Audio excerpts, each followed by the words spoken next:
اہمیت والے ہیں، لیکن پہلا دن میں اور آپ گزار چکے ہیں، ابھی دوسرا دن آنے والا ہے، پتہ نہیں کب موت آ جائے، پتہ نہیں کب موت آئے۔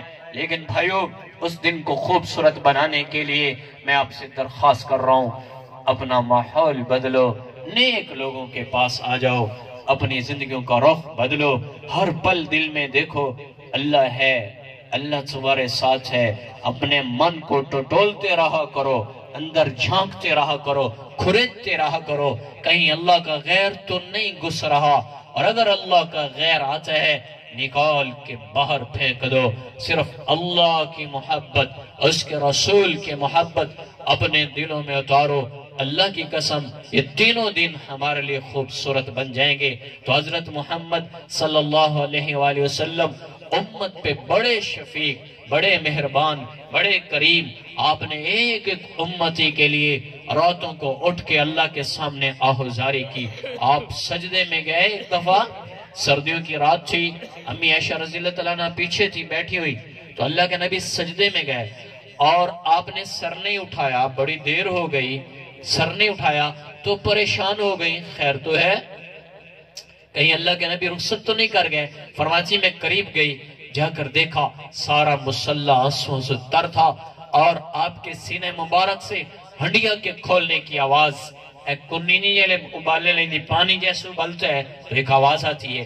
میرے نبی کے سینے میں فَلَا تَذْهَبْ نَفْسُكَ عَلَيْهِمْ حَسَرَاتٍ، یہ آیت میرے نبی کے اس وقت جو سجدے میں کیفیت تھی اس کی طرف حسرات، میں صرف بول رہا ہوں، بے قراری کو میں الفاظ ادا کر رہا ہوں، میں وہ بے قراری کہاں سے لا سکتا ہوں جو میرے نبی کو بے قراری، قرآن نے اس کو حسرات کا لفظ دیا ہے۔ میرے حبیب آپ اتنا غم کیوں کرتے ہیں؟ جیسے اللہ خود اتر آیا ہو، جس نے رونے بھیجا، جاؤ عالم کے انسانوں پہ آنسو بہاؤ اور انہیں اللہ کا پتہ بتاؤ، وہ اتنا رویا کہ اللہ کو خود ترس آ گیا۔ میرے حبیب اتنا کیوں روتا ہے؟ اتنا کیوں روتا ہے؟ حسرات، بے قراریاں، صرف شاہد جمیل زبان سے الفاظ ادا کر رہے، وہ بے قراری نہیں ہے میرے پاس وہ بے چینی نہیں ہے۔ نبی میرے حضرت حاج صاحب فرمایا کرتے تھے، اللہ سے اس کے رسول کا غم مانگا کرو کہ یا اللہ اپنے نبی والا غم دے دے، اور وہ غم میں اپنی طرف سے کہہ رہا ہوں، ایک ذرہ برابر غم اگر کسی کو مل جائے تو تڑپ تڑپ کے مر جائے گا، جو غم میرے نبی کا غم تھا۔ قریب گئی تو سارا مسلح آنسوں سے تر، اور آپ ہچکیاں لے گئے، امت کے لیے اللہ کو منانے میں لگے تھے کہ یا اللہ میری امت سے راضی ہو جا، میری امت سے راضی ہو جا، جو امت پر اتنا شفیق، اتنا کریم، اتنا مہربان، آج اسی نبی کی سنتوں کو اسی کی امت ذبح کر رہی۔ ارے اپنوں پہ زیادہ کوئی زیادتی کر جائے نا اپنا، تو ہم کیا کہتے ہیں؟ سائیں تو تا ساڑا اپنا ہوں، پرائے غیر تا غیر سائیں تو تا اپنا ہوں، تو تا انج نہ کرے۔ ہاں ارے میں عیسائی یہودیوں کو کیا رہوں، میں اور آپ، تم تو میرے نبی کے اپنے ہو، کیوں اس کی سنتوں پہ اس طرح چلاتے ہو؟ کیوں اس کی سنتوں کے جنازے نکالتے ہو؟ اپنے ہو کر اپنے نبی کے سینے پہ روزانہ تیر تفنگ کا رخ، ہر تیر کا رخ میرے نبی کے سینے کی طرف ہے، روزانہ چھریاں چلا دیتے ہو اور بڑے آرام سے کہہ دیتے ہو سنت دی کیڑی گل ہے۔ ارے سنت زمین و آسمان سے افضل ہے، یہ سنت تو ہے جو تمہارے لیے کامیابی کا ذریعہ ہے۔ نہ تمہیں عمران خان لے کر جائے گا جنت میں، نہ نواز شریف لے کے جا سکتا ہے، نہ مولانا فضل الرحمان لے کے جا سکتا ہے، نہ آپ کو کوئی اور پیپلز پارٹی والے لے کے جا سکتے ہیں، نہ شاہد جمیل لے کے جا سکتا ہے۔ جنت کا راستہ حضرت محمد صلی اللہ علیہ وآلہ وسلم کی مبارک سنت ہے۔ میں آپ کے لیے حجت نہیں ہوں، صحابہ حجت ہے، میرے نبی حجت ہیں۔ آؤ بھائیو، آج نیت کرو اپنے نبی کی زندگی کو عام کرنا ہے، اس کے لیے محنت ختم ہو گئی ہے۔ بیٹا صبح سویرے شیو کر کے آتا ہے، باپ 2 تولے کی زبان ہلا کر بیٹے کو یہ نہیں نصیحت کر سکتا اور پتر کی کر کے آیا ہے، اور کس کی سنت کو ذبح کر کے آیا ہے؟ بیٹی بے پردوں کے بازار میں گھومتی ہے، ماں اور باپ اتنا نہیں کہہ سکتے بیٹی یہ بے حیائی نہ پھیلا، پردے میں آ۔ ایمان اٹھ گیا، حیا اٹھ گیا، غیرت اٹھ گئی۔ میں ہاتھ جوڑتا ہوں، اللہ کا واسطہ دیتا ہوں، اپنی اولاد کی تربیت کرو۔ اپنی اولاد کی حدیث میں ہے گھر میں کوڑا لٹکائے رکھو، دین کے لیے بچوں سے ناراض ہو جاؤ، دین کے لیے اپنے بچوں کو سختی کرو، لیکن میرا معاشرہ 4 پیسے نہیں بیٹا کماتا تو باپ گھر سے نکالتا ہے۔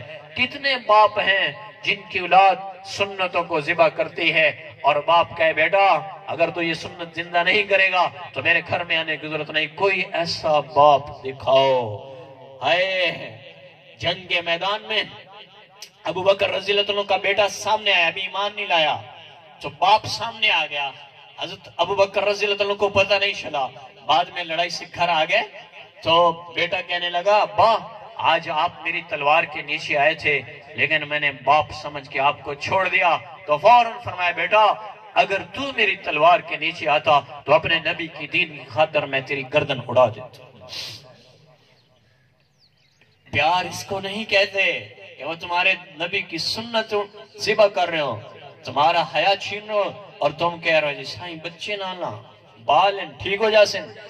تربیت کم از کم محبت سے کر لو، اگر تمہیں نہیں نظر آتی محبت تھوڑی سی سختی کرو۔ جوان بچوں کو مارنے کا حکم نہیں ہے، لیکن تھوڑا باپ اپنا روپ دکھائے گا تو باپ بنے گا۔ اس لیے اپنے بچوں کی زندگیوں کا فکر، اپنے گھر والوں کی زندگی کا فکر، پڑوسیوں کی زندگی کا فکر، ایک ایک کے پاس جاؤ، ایک ایک کو دعوت دو، انہیں اللہ اور اللہ کا رسول کا پتہ بتاؤ۔ یہی تبلیغ کی محنت ہے، یہی میں بول رہا ہوں، یہی کھپ رہا ہوں۔ اللہ کا واسطہ بھی دیتا ہوں مجموع کو کہ بس کر رہے ہو، اب تو علم عام ہو چکا ہے، اب تو سب کو حق اور سچ کا پتہ ہے، ابھی بھی اندھیروں میں ڈوبے۔ قیامت کو ایک آدمی آئے گا یا اللہ میرے پاس کوئی پیغام نہیں آیا تھا، کوئی دعوت دینے نہیں آیا تھا، اللہ فرمائے گا اچھا تیرے پاس کوئی نہیں آیا تھا؟ ہاں کوئی نہیں، میں پہاڑوں پہ رہتا تھا۔ تو میرا رب فرمائے گا کیا آسمان کو دیکھ کے مجھے نہیں پہچان پایا؟ کیا پہاڑوں کو دیکھ کے مجھے نہیں پہچان پایا تھا؟ اور یہاں تو دائی بھی ہیں، علماء بھی ہیں، اور علم بھی ہے، اور سکول بھی ہیں، اور کالج بھی ہیں، اور خانقاہیں بھی ہیں، کتنے شعبے ہیں جس سے ہدایت تمہیں مل رہی ہے، اس کے باوجود اندھیروں میں زندگی ہے۔ میں ہاتھ جوڑتا ہوں، میں نے آپ لوگوں سے کبھی چندے کا سوال نہیں کیا ہے، پھر یہ کی بھیک ہوتی ہے، میں جھولی پھیلاتا ہوں۔ اپنی زندگیاں بدلو، اپنی زندگیاں بدلو۔ تو آج سب نیت کریں، آج کے بعد اللہ کے نبی کی ہر سنت کو زندہ کرنا ہے۔ تو کرتے ہو سارے؟ پکی ہو گئی؟ داڑھی کا منڈوانا گناہ کبیرہ ہے، قتل کرنا جتنا بڑا گناہ، میرے نبی کی یہ سنت کاٹ دینا اتنا بڑا گناہ ہے۔ آج سب دل سے نیت کر لو۔ کوئی لذت ملتی ہے بال کاٹنے میں؟ ارے یہ حسن کیا یہ چہرے آپ کو نہیں نظر آ رہے؟ ان چہروں پہ حسن نہیں ہے، یہ خوبصورتی نہیں ہے، یہ بھی تو آپ کی طرح گھومتے پھرتے ہیں، یہ بھی آپ کی طرح بازار میں بھی جاتے ہیں۔ کیا داڑھی کٹوا کے بازار میں جانا زیادہ مزہ آتا ہے؟ یہ اندھیرا ہے، گناہ بے لذت، جس گناہ میں کوئی لذت نہیں اس میں ہم پھنسے ہوئے۔ بوڑھے ہو گئے ابھی بھی داڑھی مڈور، سفید بال، ارے کچھ ہوش میں آؤ، قبر میں جانے والے ہیں، دیوانے نہ بنے۔ مجھے ایک لطیفہ یاد آ رہا ہے، ایک باپ شیشہ دیکھ رہا تھا، بوڑھا آدمی، تو بیٹے نے پیچھے سے کہہ دیا ابا ہن بس کر قبر چ لتن۔ تو اگو ابے آکے پوتر لتن قبرن باقی تا باہر کھلوتا، ساڑا لو ہویا کھلوتا ہے، اللہ کا واسطہ دے رہا ہوں واپس آ جاؤ، قبر میں اترنے والے ہیں۔ چہرے کو محمدی بنا کے جاؤ، تاکہ مشکات شریف کے حدیث ہے ان بالوں کو دیکھ کر فرشتے جو اندر حساب کتاب لینے آتے ہیں وہ آکے ایک دوسرے کو کہتے ہیں یہ اللہ کے رسول کا امتی ہے، آسانی کی جائے، آسانی کی جائے، حساب کتاب میں آسانی کی جائے، یہ ان بالوں کا فائدہ ہے، نفع ہے۔ اور ویسے ہی اللہ کی تخلیق میں روزانہ اعتراض کرتا ہوں، یا اللہ تو بھول گئے ہیں میں کاٹ کے خوبصورت بناؤں. نعوذ باللہ، اللہ پہ اعتراض ہے کہ یا اللہ تو بھولا ہے میں کاٹ کے خوبصورت بناؤں. اور پوچھ لینا دارالعلوم سے، بعض دین پر اعتراضات ایسے ہوتے ہیں جو بار بار کرنے سے آدمی کفر میں داخل ہو جاتا ہے. پتہ ہی کوئی نہیں ہوتا اسے. کوئی کہہ دے مولوی صاحب شریعت دی گل نو پیچھے رکھ، فقط کفرا، کوئی ہمیں شریعت بتائے، ہم کہتے ہیں چل وڈا شریعت آل. جب یہ بولا ہے فقط کفرا، اس نے کفر کیا، نکاح بھی ٹوٹ گیا اور کلمہ بھی دوبارہ پڑھے، نکاح بھی دوبارہ تجدید کرے. آپ نے فرمایا ایک دور آئے گا لوگ بیویوں سے زنا کریں گے. صحابہ بولے یا رسول اللہ بیوی سے زنا؟ کہاں، کیسے یا رسول اللہ؟ میرے نبی نے فرمایا وہ صبح اٹھے گے مسلمان، شام تک کافر ہو چکے ہوں گے اور انہیں پتہ نہیں ہوگا، وہ کوئی کفر یا بول بولیں گے، وہ کافر ہو چکے ہوں گے اور اسی حالت میں بیوی سے جمع کریں گے تو ان کا جمع وہ زنا میں بدل جائے. دوسرا آپ نے فرمایا طلاق، لوگوں کا یہ حال ہے طلاق دے کے مکر جاتے ہیں پھر اس طرح بھی زنا کریں. ساڑھی تو صلح ہو گئی، صبح طلاق دیتے ہیں شام کو کیا ہوگا جی، صلح ہو گئی ساڑھی. طلاق کو انہوں نے گڈی گڈے کا کھیڑ بنا رکھا ہے. 3 طلاقیں دینے کے باوجود ساڑھی صلح ہو گئی ہے، بیوی سے زندگی بھر زنا کرتے رہے. یہ قیامت کی نشانیوں میں سے ہے. اس لیے اپنے زبان کو احتیاط سے بولیں. کس کے لیے کیا کہہ رہا ہوں، کہنا ہے کہ نہیں کہنا. کہیں ایسا نہ ہو کہ ہمیں پتہ ہی نہ ہو اور ہم اسلام سے خارج ہو چکے ہیں. اس لیے ہمارے بڑے کہا کرتے ہیں کلمہ پڑھتے رہا کرے، کلمہ پڑھتے رہا کرے. انسان کمزور ہے، تو اس لیے سب سے درخواست کر رہا ہوں، آج سارے نبیوں کی بڑی سنت ہے نکاح کرنا اور داڑھی کا سجا لینا. یہ سب سے بڑی سنتیں ہیں، تو کریں گے زندہ انشاءاللہ سنتیں بھائی. اللہ ہم سب کو